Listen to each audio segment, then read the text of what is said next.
За Исаи номыг яагаад судлах ёстой гэдэг талаар Давид Постн багш их гоё оновчтой 6 зүйлийг хэлсэн байдаг. За эхнийх нь Исаи номыг яагаад унших ёстой вэ гэхээр судлах ёстой вэ гэхээр нэгдүгürt нь Бурхны үг учраас.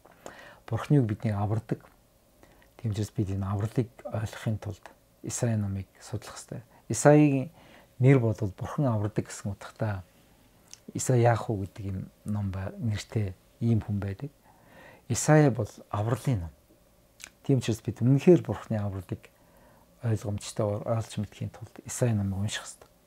За Исаи ном нь Библийн танилцуулга ном гэж хэлж байна. Яг л хуучин гэрээ, шинэ гэрээний сэдвүүд бүгдээрээ багтсан байдаг учраас бүтэн Библийг тийм ээ одоо уншихаас залхуураад байгаад танилцуулга болгоод амталгаа болгоод Исаи номыг унших юм бол Библи юу нь юуны талаар хуучин гэрээнд болон шинэ гэрээнд юуны талаар өгүүлдэг бол хүн мэднэ. За гурав дахь нь болохоор Библийн иш үзүүлэлтийн маш сайн танилцуулга ном. Өөрөөр хэлбэл одоо ба ирээдүйд болох үйл явдлыг Исая иш үзүүлсэн, тэдгээр нь бүгд биелсэн. Христийн дахин ирэлтийг одоо шинэ гэрээний илчлэл ном одоо ингэж зэрэгцүүл параллел ингэж иш үзүүлснээрээ энэ ном бол Библийн иш үзүүлэлт бол ямар ч одоо зүнч мөнч гэж өөрсдөө тодорхойлсон тэднээс илүү одоо далаацтай илүү үнэн бодож юмаа гэдэг бол хэлдэг. Дөрөвдүгээрх нь хуучин ба шинэ гэрээг холбож өгдөг. Өөрөөр хэлбэл хуучин ба шинэ гэрээ хэрхэн бие бинийгээ нөхөж, хэрхэн бие бинийгээ тайлбарлаж, хэрхэн бүтэн зураг гаргаж байгааг бол Исаи ном харуулдаг учраас бид үнэхээр шинэ гэрээг одоо Исаи номыг сурсан бол шинэ гэрээг бол уншаад ойлгомжтой болно гэсэн. Тавдугаарх нь бид бичээсийг судлахдаа Есүс Христийг танин мэдэх гэж уншдаг. Тэрнээс мэдлэг хуримтлуулах гэж биш. Миний бурхан Есүс гэж хинбэ? Миний Явэ бурхан хинбэ гэдэг зүйлийг судлах гэж уншдаг. Хуучин гэрээнд Есүсийн тухай өгүүлсэн хэсгүүд зөндөө байдаг.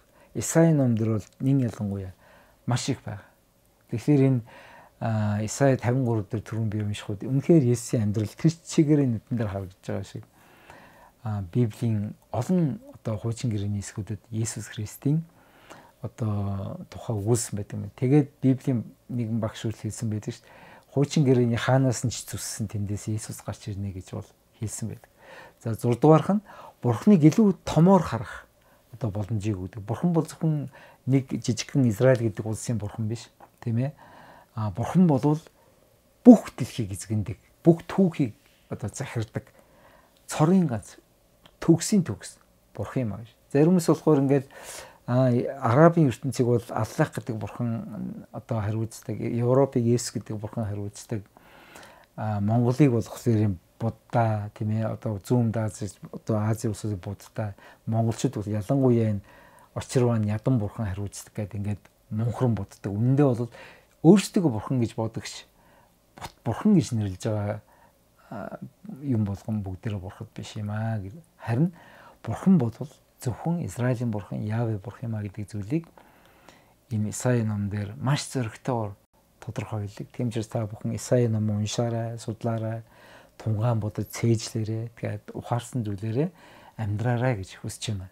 Тэгээд дараагийн бүтэн Библи төслийн ном судлаар та бүхэндээ уулзъя. Эзэн та бүгдийг ивэх болтугай.